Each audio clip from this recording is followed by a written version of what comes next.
Hi, good morning all. Today we are discussing project report. So, project report may be defined as a document with respect to any investment proposal based on certain information and factual data for the purpose of appraising the project. അപ്പോൾ project report എന്ന് പറഞ്ഞാൽ ഒരു വളരെ പ്രധാനപ്പെട്ട ഒരു document ആണ്. പ്രൊജക്റ്റുമായിട്ട് ബന്ധപ്പെട്ടുള്ള ഏറ്റവും പ്രധാനപ്പെട്ട ഡോക്യുമെന്റ് ആണ് പ്രൊജക്ട് റിപ്പോർട്ട്. അപ്പോൾ നമ്മൾ കണ്ടെത്തിയിരിക്കുന്ന കാര്യങ്ങളെ വളരെ കൃത്യമായിട്ട് എന്ത് ചെയ്യാം, ഒരു ആളുകൾക്ക് ഉപകാരപ്രദമാകുന്ന രീതിയിൽ ഇൻഫർമേഷൻസും അതേപോലെ അതിൻ്റെ ഫാക്ച്വൽ ഡാറ്റയും മീൻസ് അടിസ്ഥാനപരമായിട്ടുള്ള ഡാറ്റയും എല്ലാം എന്ത് ചെയ്യുക, ആളുകൾക്ക് ഉപകാരപ്രദമാകുന്ന രീതിയിൽ അവതരിപ്പിക്കുന്നതിനാണ് നമ്മൾ എന്ത് പറയുന്നത്, ഇവിടെ പ്രൊജക്റ്റ് റിപ്പോർട്ട് എന്ന് പറയുന്നത്.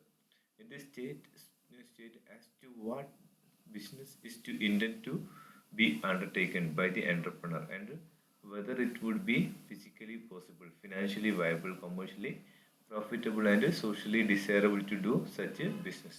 അപ്പോൾ ഇതിൽ എന്ത് ബിസിനസ്സാണ് ഏറ്റെടുക്കേണ്ടതെന്നും ആ ബിസിനസ്സുകൾ വളരെ വ്യത്യസ്തമായ രീതിയിൽ എന്ന് പറഞ്ഞാൽ ഫിസിക്കലി പോസിബിൾ ആണോ, നടത്താവുന്ന ഒരു ബിസിനസ്സാണോ, അല്ലെങ്കിൽ ഫിനാൻഷ്യലി സാമ്പത്തികപരമായിട്ട് നമുക്ക് അത് നമ്മുടെ ബിസിനസ് ഓർഗനൈസേഷന് വയബിൾ ആണോ, അതേപോലെ കൊമേഴ്ഷ്യലി അല്ലേ അടിസ്ഥാനപരമായിട്ട് നമ്മൾ വ്യാവസായിക അടിസ്ഥാനത്തിൽ നോക്കുമ്പോൾ അത് പ്രോഫിറ്റബിൾ ആണോ, അതേപോലെ സമൂഹത്തിന് അതിന് എന്തെങ്കിലും ഉപകാരമുണ്ടോ, ഇങ്ങനെയുള്ള കാര്യങ്ങളെല്ലാം കൃത്യമായിട്ട് സ്റ്റേറ്റ് ചെയ്യുന്ന രീതിയിലായിരിക്കും പ്രൊജക്ട് റിപ്പോർട്ട് ഉണ്ടാകും. Project report is an essential document for procuring assistance from financial institutions and for fulfilling other formalities for implementation of project. അപ്പോൾ പ്രൊജക്ട് റിപ്പോർട്ട് വളരെ പ്രധാനപ്പെട്ടതാണ്. കാരണം നമുക്ക് ആവശ്യമായിട്ടുള്ള ഏതെങ്കിലും ബാങ്കിൽ നിന്നോ അല്ലെങ്കിൽ ഏതെങ്കിലും ഫിനാൻഷ്യൽ ഇൻസ്റ്റിറ്റ്യൂഷൻസിൽ നിന്നോ ആവശ്യമായുള്ള സഹായങ്ങളൊക്കെ കിട്ടണമെങ്കിൽ കൃത്യമായിട്ടുള്ളൊരു പ്രൊജക്ട് റിപ്പോർട്ട് ആവശ്യമാണ്. The project report is based on preliminary report or pre-investment report. This project report is post-investment decision report. Objective എന്തെല്ലാമാണ്? Facilitate business planning and planning the future course of action. നമുക്ക് ആവശ്യമായുള്ള planning provide ചെയ്യുക, അതേപോലെ future course of action provide ചെയ്യുക. Enable an entrepreneur to compare different investment proposal and select most suitable one.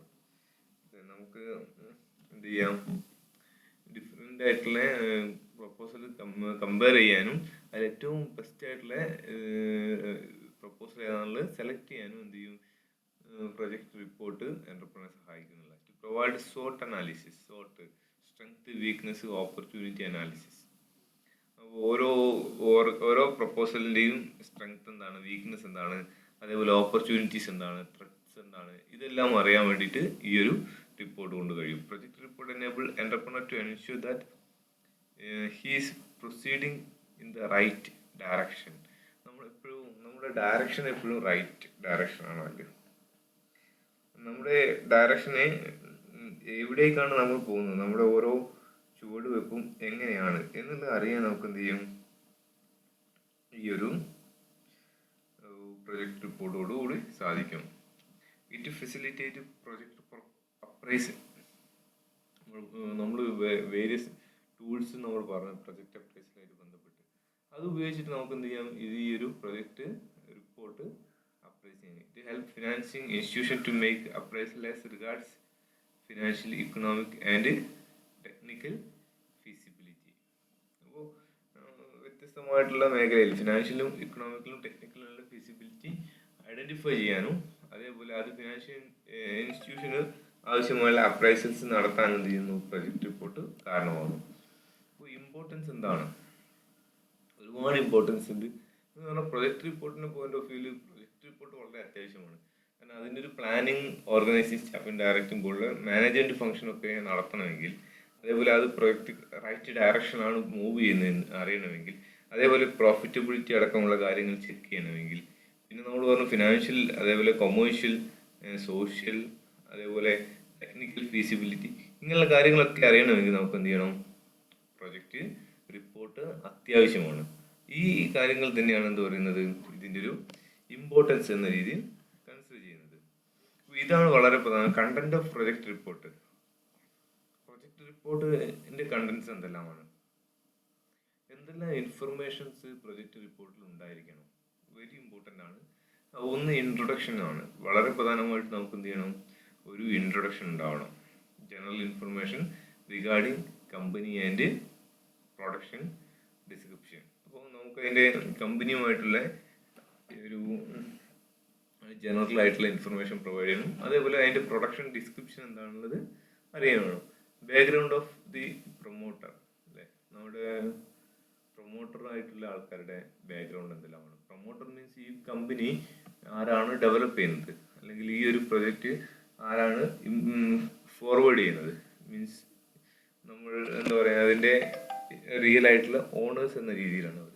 അപ്പോൾ അവരുടെ name, address, അതേപോലെ education qualification, work experience, investment potential etcetera, ഇങ്ങനത്തെ കാര്യങ്ങളൊക്കെ അതിൻ്റെ ഒരു ഭാഗം. പിന്നെ product details of product to be produced, details of application of product, proposed product mix, product standard etcetera. അപ്പോൾ പ്രൊഡക്റ്റുമായിട്ടുള്ള ബന്ധപ്പെട്ടുള്ള കാര്യങ്ങൾ, അതിൻ്റെ ഡീറ്റെയിൽസ് എല്ലാം ഉണ്ടായിരിക്കണം. പ്രൊഡക്റ്റ് ഏത് പ്രൊഡക്റ്റാണ് നമ്മൾ പ്രൊഡ്യൂസ് ചെയ്യുന്നത്, അതേപോലെ ആ പ്രൊഡക്റ്റ് പ്രൊഡ്യൂസ് ചെയ്യുമ്പോൾ എന്തെല്ലാം കാര്യങ്ങളാണ് നമ്മൾ നോക്കേണ്ടത്, അതിൻ്റെ ആപ്ലിക്കേഷൻ എന്തെല്ലാമാണ്, അതിൻ്റെ product mix എന്തെല്ലാമായിരിക്കണം.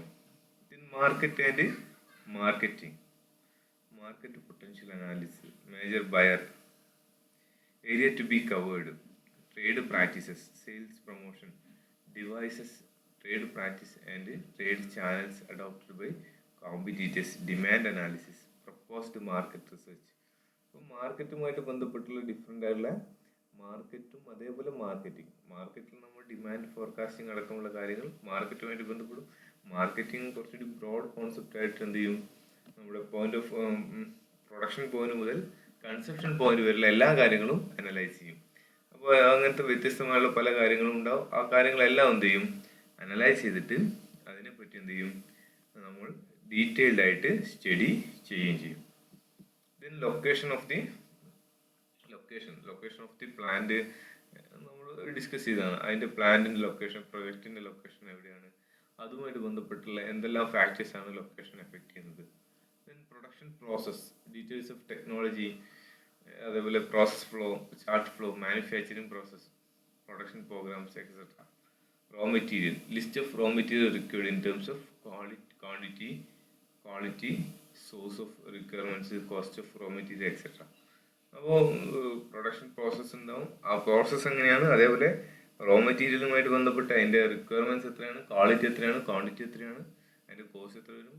Utilities, water, power, steam source and cost, effluent disposal, waste disposal, ഈ കാര്യങ്ങളൊക്കെയാണ് എന്ത് പറയുന്നത് യൂട്ടിലിറ്റീസ് വരിക. നമുക്ക് ആവശ്യമായിട്ടുള്ള യൂട്ടിലിറ്റി സർവീസസ്, വെള്ളം വേണം, അതേപോലെ power means current, electricity supply വേണ്ടി വരും, സ്റ്റീം സോഴ്സസ് ആൻഡ് കോസ്റ്റ് ഉണ്ടാവും, അതേപോലെ എഫ്ലുവൻ്റ് ഡിസ്പോസൽ, വേസ്റ്റ് എങ്ങനെയാണ് നമ്മൾ ഡിസ്പോസ് ചെയ്യുന്നത്, ട്രാൻസ്പോർട്ടേഷൻ ആൻഡ് കമ്മ്യൂണിക്കേഷൻ മെത്തേഡും, possibility of getting and cost of transportation. Means then man power requirements, എത്രത്തോളം എംപ്ലോയീസ് നമുക്ക് സ്കിൽഡ് വേണം, സെമി സ്കിൽഡ് വേണം, അതേപോലെ അൺസ്കിൽഡ് വേണം, ഇങ്ങനെയുള്ള ആളുകളുടെ ഒരു കാര്യങ്ങൾ ഇത്രയുമാണ്. പിന്നെ ലാൻഡ് ആൻഡ് ബിൽഡിംഗ്, ലാൻഡ് എങ്ങനെയായിരിക്കണം, അതിൻ്റെ ബിൽഡിംഗ് ഏത് കൺസ്ട്രക്ഷൻ ആണ്, മീൻസ് ഏത് രീതിയിലായിരിക്കണം, അതിൻ്റെ ലേ ഔട്ടിനനുസരിച്ചായിരിക്കണം. Plant and machinery, details of machinery and equipments required, cost of the project and source of finance. ഇതൊക്കെ ചെയ്തെങ്കിലും അവസാനം നമുക്ക് എന്ത് ചെയ്യണം, ഈ പ്രൊജക്റ്റിന് എത്ര ടോട്ടൽ കോസ്റ്റ് ആവും, അതേപോലെ എത്രത്തോളം ഫിനാൻസ് എവിടെ നിന്നൊക്കെ എടുക്കേണ്ടി വരും, ഷെയർ ക്യാപിറ്റൽ ഇഷ്യൂ ആണോ, അല്ലെങ്കിൽ ഡിബെഞ്ചേഴ്സ് ഇഷ്യൂ ആണോ, ബാങ്ക് ലോൺ ഉണ്ടോ, അതേപോലെ മറ്റേതെങ്കിലും ഫിനാൻഷ്യൽ ഇൻസ്റ്റിറ്റ്യൂഷൻസിനെ അപ്രോച്ച് ചെയ്യണോ, financial viability of the project. അവസാനം നമ്മൾ എന്ത് ചെയ്യണം, ഫിനാൻഷ്യൽ വയബിലിറ്റി കൺസിഡർ ചെയ്യേണ്ടി വരും. ഫിനാൻഷ്യൽ വയബിലിറ്റി എന്ന് പറഞ്ഞാൽ നമ്മൾ പറഞ്ഞു നമുക്ക് ഒരു ഓർഗനൈസേഷൻ്റെ പോയിന്റ് ഓഫ് വ്യൂ ഒരുപാട് ക്യാഷ് ഉണ്ടാവണമെന്നില്ല. അപ്പോൾ അവർക്കത് താങ്ങാൻ പറ്റുന്നതാണോ അല്ലയോ എന്ന് അറിയണം. Cost of production and profitability for the first year, break even analysis of cash flow, fund flow statement, ഇങ്ങനത്തെ കാര്യങ്ങളൊക്കെയാണ് പറയുന്നത് ഫിനാൻഷ്യൽ വയബിലിറ്റി, ഫിനാൻഷ്യൽ അനാലിസിസിന്റെ ഭാഗമായിട്ട് ഫിനാൻഷ്യൽ മാനേജ്മെന്റിന്റെ ഭാഗമായിട്ട് വരുന്നത്. ഇത്രയും ഏരിയാസ്, ഇത്രയും കാര്യങ്ങൾ എന്തുണ്ടാവണം, ഒരു പ്രൊജക്റ്റ് റിപ്പോർട്ട് എന്ന രീതിയിൽ അതിൻ്റെ ബാക്ക്ഗ്രൗണ്ട് ആയിട്ട് ഉണ്ടായിരിക്കണം. മീൻസ് ഇത്രയും ഇൻഫർമേഷൻസ് നമ്മൾ പ്രൊവൈഡ് ചെയ്തിരിക്കണം. ഇൻട്രൊഡക്ഷൻ ഉണ്ടാവണം, then background of promoters, product, marketing, location, production process, raw material, utilities, transportation and communication, manpower requirements, land and building, plant and machinery, cost of project and source of finance, then financial viability of the project. ഇത്രയും detailed ആയിട്ടുള്ള ഒരു informations ആയിരിക്കും നമ്മൾ എന്ത് ചെയ്യേണ്ടത് ഒരു project report submit ചെയ്യുമ്പോൾ നമ്മൾ കൊടുക്കേണ്ടിയിരിക്കുന്നത്. റിക്വിസിറ്റ് ഓഫ് ഐഡിയൽ പ്രൊജക്ട് റിപ്പോർട്ട് എന്ന് പറയും. ഐഡിയൽ ആയിട്ടുള്ള പ്രൊജക്ട് റിപ്പോർട്ട് എങ്ങനെയായിരിക്കണം? അതൊരു എക്സ്പേർട്ട് ടീം ആയിരിക്കണം എപ്പോഴും പ്രിപ്പയർ ചെയ്യേണ്ടത്. ഒന്നാമത്തെ കാര്യം പറയുന്നതാണ്, എക്സ്പേർട്ട് ടീം ആയിരിക്കണം പ്രിപ്പയർ ചെയ്യേണ്ടത്. Should avoid extremities. അങ്ങനെ ഒരു assumptions in project report should avoid. അപ്പോൾ അസംഷൻസ് എന്ന് പറഞ്ഞാൽ ഭയങ്കര ഹൈ ആയിട്ടുള്ള അസംഷൻസ് ഉണ്ടാവും, അല്ലെ വളരെ ലോ എൻഡിലുള്ള അസംഷൻസ് ഉണ്ടാവും. ഇങ്ങനെയുള്ള കാര്യങ്ങളൊക്കെ നോർമൽ ആയിട്ടുള്ള കാര്യങ്ങളായിരിക്കണം എന്ത് ചെയ്യേണ്ടത്, എല്ലാ കാര്യങ്ങളും അസ്യൂം ചെയ്യേണ്ടത്. Project report is the means and not the end. അപ്പോൾ എപ്പോഴും അതൊരു പോസിറ്റീവ് ആയിട്ടുള്ള പോയിന്റ് ഓഫ് വ്യൂലായിരിക്കണം പ്രൊജക്ട് റിപ്പോർട്ട് ഡ്രാഫ്റ്റ് ചെയ്യേണ്ടത്. അതൊരു നെഗറ്റീവ് പോയിന്റ് ഓഫ് വ്യൂല് ഒരിക്കലും എന്ത് ചെയ്യാൻ പാടില്ല, ഡ്രാഫ്റ്റ് ചെയ്യാൻ പാടില്ല. Product demand, capital source, raw material availability, ഇങ്ങനെയുള്ള കാര്യങ്ങളൊക്കെ എന്ത് ചെയ്യണം. Labour resource must be estimate properly after considering varied factors. വ്യത്യസ്തമായിട്ടുള്ള ഫാക്ടേഴ്സ് ഇതിനെ എഫക്ട് ചെയ്യുന്നുണ്ട്. നമ്മുടെ ക്യാപിറ്റൽ റിസോഴ്സ് ആവാം, റോ മെറ്റീരിയൽ ആവാം, ലേബർ ആവാം, ഇങ്ങനെ ഒരുപാട് കാര്യങ്ങൾ. അപ്പോൾ ഇതിനെ എഫക്ട് ചെയ്യുന്ന വ്യത്യസ്തമായ കാര്യങ്ങൾ, വ്യത്യസ്തമായ സാധനങ്ങളുണ്ട്. ഇതെല്ലാം കൺസിഡർ ചെയ്തിട്ട് വളരെ കൃത്യമായിട്ട് നമുക്ക് എന്ത് ചെയ്യണം, എസ്റ്റിമേറ്റ് മുൻകൂട്ടി കാണാൻ കഴിയണം. Project report should be based on proper survey and systematic preliminary study of the project. Proper survey conduct ചെയ്യണം. മീൻസ് വളരെ ഡീറ്റെയിൽഡ് ആയിട്ട് ഇൻഡെപ്ത് ആയിട്ട് സർവേ കണ്ടക്ട് ചെയ്തിട്ട് അതിന് എന്ത് ചെയ്യണം, എന്നിട്ട് സിസ്റ്റമാറ്റിക് പ്രിലിമിനറി സ്റ്റഡി നടത്തണം. പ്രിലിമിനറി എന്ന് പറഞ്ഞാൽ ആദ്യം നമ്മൾ ഇതിനെ പറ്റിയൊരു ബേസ് സ്റ്റഡി നടത്തണം. എന്നിട്ട് മാത്രമേ എന്ത് ചെയ്യാൻ പറ്റുള്ളൂ, പ്രൊജക്ട് റിപ്പോർട്ട് സബ്മിറ്റ് ചെയ്യാൻ പാടുള്ളൂ. Thorough discussion must be made with എക്സ്പെർട്ടും. നമുക്ക് വളരെ ഡീറ്റെയിൽഡ് ആയിട്ടുള്ള ഇൻഡെപ്ത് ആയിട്ടുള്ള വളരെ ഏറ്റവും നല്ല രീതിയിലുള്ള ഡിസ്കഷൻസ് നമ്മൾ കണ്ടക്ട് ചെയ്യേണ്ടി വരും. ആരുടെ ഭാഗത്തുനിന്ന്? നമ്മുടെ വ്യത്യസ്തമായിട്ടുള്ള എക്സ്പേർട്സ് ഉണ്ടാവും, പേഴ്സണൽസ് ഉണ്ടാവും, പേഴ്സണൽ ഓഫ് കൺസേൺ ഡിപ്പാർട്ട്മെന്റ് ആവാം, അതേപോലെ വേറെ ഏതെങ്കിലും എന്താ പറയുക മറ്റേതെങ്കിലും സക്സസ്ഫുൾ ആയിട്ടുള്ള പേഴ്സൺസ് ഉണ്ടാവാം. ഇങ്ങനെയുള്ള വ്യത്യസ്തമായുള്ള ആളുകളുണ്ടാവും. ഇവരോടൊക്കെ നമുക്ക് എക്സ്പേർട്ട് ഒപ്പീനിയൻസ് എടുക്കേണ്ടി വരും. The end result should be to receive finance and to get a project implemented. ഇതിന്റെ എൻഡ് റിസൾട്ട് എപ്പോഴും ഫിനാൻസ് ചെയ്യപ്പെടുക. മീൻസ് ഇത് നമ്മൾ എപ്പോഴും സബ്മിറ്റ് ചെയ്യുന്നത് അങ്ങനെ ഏതെങ്കിലും ഒരു ഏരിയയിലേക്ക് ഫിനാൻസ് ചെയ്യേണ്ട അല്ലെങ്കിൽ ഫിനാൻസുമായിട്ട് ബന്ധപ്പെട്ട് ആയിരിക്കും നമ്മൾ അധികവും പ്രൊജക്ട് റിപ്പോർട്ട് പ്രസന്റ് ചെയ്യേണ്ടി വരിക. കാരണം ഏതെങ്കിലും ബാങ്ക് അല്ലെ ഫിനാൻഷ്യൽ ഇൻസ്റ്റിറ്റ്യൂഷൻസിലൊക്കെ ആയിരിക്കും ഇത് ചെയ്യേണ്ടി വരും. അപ്പോൾ അവർക്ക് നമ്മുടെ പ്രൊജക്റ്റിന് മുകളിൽ ഒരു വിശ്വാസം ഉണ്ടാക്കുകയും അതിലൂടെ നമുക്ക് എന്ത് ചെയ്യണം, സോഴ്സ് ഓഫ് ഫിനാൻസ് കണ്ടെത്തുകയും വേണം. Complete satisfaction of entrepreneur promoter should be ensured before the report is submitted to financial institution. നമ്മുടെ ഫുൾ സാറ്റിസ്ഫാക്ഷൻ ഉണ്ടായിരിക്കണം. അങ്ങനെ ഫുൾ സാറ്റിസ്ഫാക്ഷൻ ഉണ്ടെങ്കിൽ മാത്രമേ നമുക്ക് എന്ത് ചെയ്യാൻ കഴിയുള്ളൂ, ഇതിനൊരു എന്റർപ്രണേഴ്സ് അല്ലെങ്കിൽ ഇതിന്റെ പ്രൊമോട്ടേഴ്സ് ഫുൾ സാറ്റിസ്ഫാക്ഷൻ ഉണ്ടെങ്കിൽ മാത്രമേ അവർക്ക് കോൺഫിഡൻസോട് കൂടി നമുക്ക് എന്ത് ചെയ്യാൻ കഴിയുള്ളൂ, നമ്മുടെ ഈ ഒരു പ്രസന്റേഷൻ അല്ല പ്രൊജക്ട് റിപ്പോർട്ട് ഫിനാൻഷ്യൽ ഇൻസ്റ്റിറ്റ്യൂഷൻസിൽ പ്രസന്റ് ചെയ്യാൻ പറ്റുള്ളൂ എന്നാണ് പറയുന്നത്. പിന്നുള്ളത് problems facing in preparation of project report പറയുന്നത്. Entrepreneur may face following problems. Strict conditions of promoters' contribution may be dampen the enthusiasm of entrepreneurs. അപ്പോൾ പ്രൊമോട്ടേഴ്സിന്റെ കോൺട്രിബ്യൂഷൻ ഭയങ്കര സ്ട്രിക്റ്റ് കണ്ടീഷൻസ്. അപ്പോൾ പ്രൊമോട്ടർ എന്ന് പറയുന്നത് ഇതിന്റെ ശരിക്കും ഓണർ ആയിരിക്കും. എന്റർപ്രണർ ഏറ്റെടുത്ത് നടത്തുന്ന ആളായിരിക്കാം, ഡിഫറെന്റ് ആയിരിക്കാം. അപ്പോൾ നമ്മൾ ഭയങ്കര സ്ട്രിക്റ്റ് ആയിട്ടുള്ള റൂൾസ് ആൻഡ് റെഗുലേഷൻ അല്ലെ പോളിസിയൊക്കെ വെച്ച് കഴിഞ്ഞു പ്രൊമോട്ടേഴ്സ് വെച്ച് കഴിഞ്ഞാൽ അത് എന്റർപ്രണർ എന്ന പോയിന്റ് ഓഫ് വ്യൂ അദ്ദേഹത്തിന്റെ എൻതൂസിയാസം എന്ത് ചെയ്യും, കുറച്ച് കൊണ്ടുവരും. All lending institution demand a lot of document. അപ്പോൾ നമുക്ക് ലോണ് തരണമെങ്കിൽ ഒരുപാട് ഡോക്യുമെന്റേഷൻ പ്രോബ്ലംസ് ഉണ്ട്. Problem regarding working capital assessment due to unrealistic assumption. Working capital assessment എത്രത്തോളം ആയിരിക്കുമെന്ന് നമുക്ക് ഒരിക്കലും എന്ത് ചെയ്യാൻ പറ്റില്ല, പ്രെഡിക്റ്റ് ചെയ്യാൻ കഴിയില്ല. അല്ലെങ്കിൽ അത് ശരിയാവണമെന്നില്ല. നമ്മൾ ഒരു റിയൽ വേൾഡിൽ നിന്നിട്ടല്ല എന്ത് ചെയ്യുന്നത്, അസസ് ചെയ്യുന്നത്. Time over run will lead to cost over run.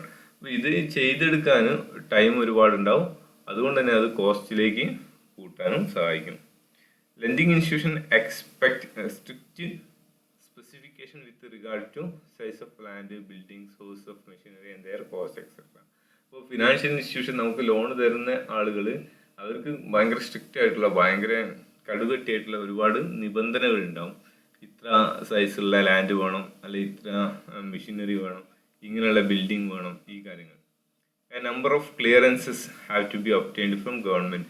നമുക്കറിയാം ഒരുപാട് ക്ലിയറൻസസ് വ്യത്യസ്തമായ ഗവൺമെന്റ് ഡിപ്പാർട്ട്മെന്റിൽ നിന്ന് ആവശ്യമാണ്.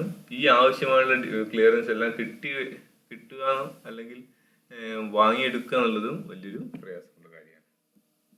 അപ്പോൾ ഇത്രയുമാണ് ഇതിൻ്റെ ഒരു ഏരിയാസ് ആയിട്ട് ഡിസ്കസ് ചെയ്യുന്നത്. സോ ഇത് ഒരു പ്രധാനപ്പെട്ട ഏരിയ ആണ് പ്രൊജക്റ്റ് റിപ്പോർട്ട്. സോ എല്ലാവരും ഇതൊന്ന് കണ്ടിട്ട് അതിൻ്റെ അഭിപ്രായമൊക്കെ പറഞ്ഞു കേൾക്കും.